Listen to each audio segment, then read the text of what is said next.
Hello, chess.com viewers. My name is Alexander Belchev, and this is the first video from the series about the Scotch game. In this video, I will go over the main ideas for white and black, and I will briefly consider all black possible moves. Then in the coming videos, I will analyze each of them in more detail, and I will talk about the opening traps, the instructive games, and for those who seriously consider adding the Scotch game in his opening repertoire, I can share some of my opening secrets. Now let's go. After the moves e4, e5, knight to f3, knight to c6, white is at the crossroads. The most common opening moves are bishop to c4, the Italian, and bishop to b5, the Ruy Lopez. These two opening systems have something in common.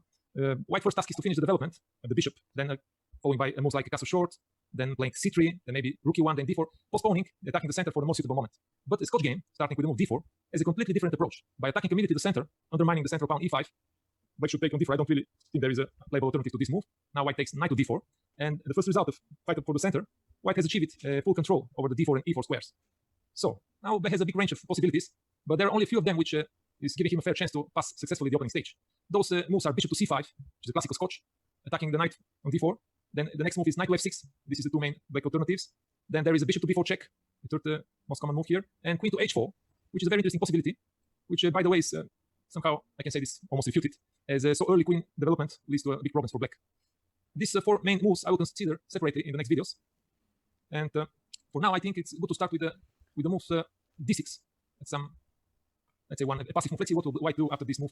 We have a very good options here, a very big choice.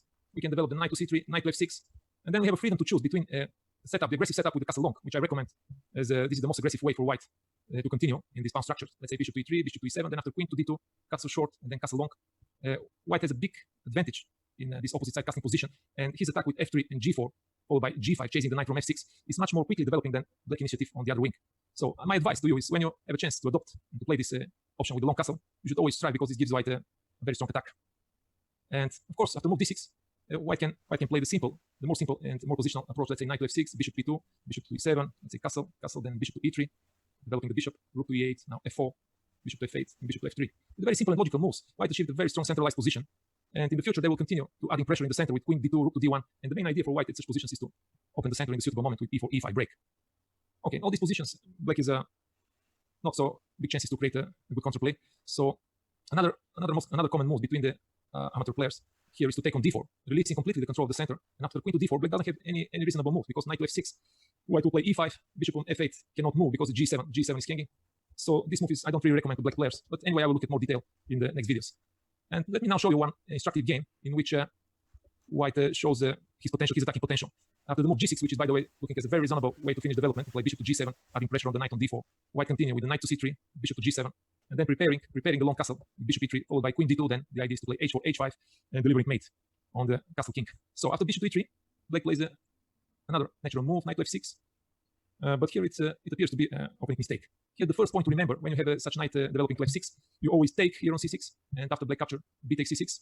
Now we go e5, attacking the knight, winning the tempo. And pawn e5 is very important in white attacking chances. It's cramping black position, taking advantage in space advantage. And after knight to g8, there is no other reasonable move. Says after knight h5, white will play g4, winning a piece. Knight d5 is not recommendable, as well as is losing a pawn without compensation. So after knight to g8, white continue with f4, supporting the central pawn and keeping a flexible choice between the different setups, queen to f3, bishop to c4, and maybe castle long or castle short, depending on what black is doing. Here black continue with the logical f6, but with this move black is hoping to exchange the strong central pawn and have some relief than to develop the knight to f6 and castle short. But here the most important moment of the game, white is sacrificing the pawn for development, play bishop to c4, taking the diagonal and keeping black king in the center. So black accepts the sacrifice, there is no other reasonable move, so we go castle short, and here we are, and white is sacrificed the pawn for attack, and black has a very dangerous position. Usually such game finish very quickly. Black goes to move d5 now, very naively thinking that this move will stop our attack, but of course after we say A, we should say B. And here, what do you think is the white best move? If you need more time, you can pause your video. I don't know. Give me more time. It seems to be knight takes d5 because the king is in the center. One takes and then check. Bishop. Check. Of course, knight to d5. Sacrificing a piece is taking the initiative is a very powerful way to play in chess, because you put a lot of pressure to your opponent. Right. After c take d5, white took bishop to d5, attacking the rook. And here black made a a bad move playing rook to b8. But even after the best bishop f5, white can go queen to f3, attacking one more time the rook and preparing to go rook to d1 and taking the big lead in development and a strong attack against black king in the center. So after rook b8, try to guess the best move, how white completed his attack. Yeah, bishop to f7, and black resigned as there is no way to defend the queen. If king e7, there will be a bishop to c5. Very short and instructive game, which demonstrate clearly white attacking potential, and that if black doesn't attack immediately the center, they're awaiting a very big danger. And now I would like to repeat the most important points of this video. So after the move d4, white is declaring a war for the center squares. And after black takes e take d4, we take knight to d4. And if black give us the time, we can continue with the knight to c3, bishop to e3, then probably bishop to c4 and castle short, or maybe queen d2 and castle long. We'll come back again to these moves in my next videos. I hope that you enjoyed the video, and I look forward to seeing you back. Right.